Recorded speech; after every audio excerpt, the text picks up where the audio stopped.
A principios del verano de 2004, recibí una llamada telefónica de Steve Jobs.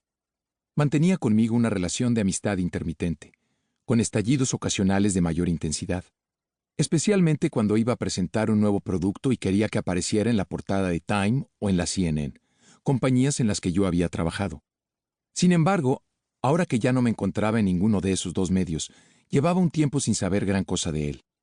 Hablamos un poco acerca del Instituto Aspen, al que yo me había unido recientemente, y lo invité a dar una charla en nuestro campus de verano en Colorado. Afirmó que le encantaría acudir, pero que no quería subir al escenario. En vez de eso, quería que diéramos un paseo para charlar. Aquello me pareció un tanto extraño. Todavía no sabía que los largos paseos eran su forma preferida de mantener conversaciones serias. Resultó que había pensado en mí para escribir su biografía.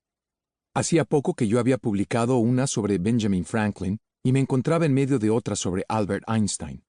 Y mi primera reacción fue la de preguntarme, medio en broma, si él se veía como el continuador natural de aquella serie. Como asumí que todavía se encontraba en medio de una carrera llena de altos y bajos, a la que le faltaban no pocas victorias y derrotas por vivir, le di largas. Le dije que todavía no era el momento, que tal vez pasadas 1 o 2 décadas, cuando se retirase.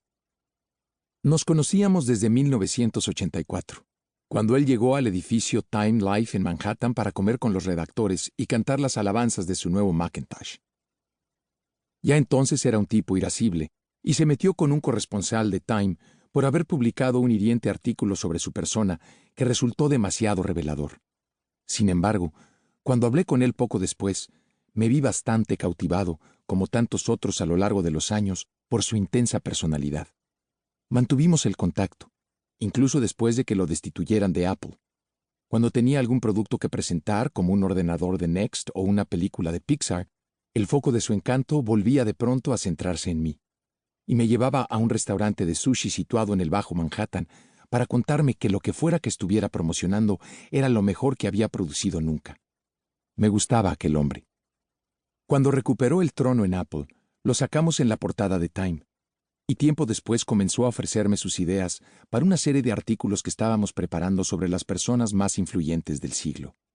Él había presentado hacía poco su campaña de Piensa Diferente, en la que aparecían fotografías representativas de algunas de las personas que nosotros mismos estábamos pensando en incluir, y le parecía que la tarea de evaluar la influencia histórica de aquellos personajes resultaba fascinante.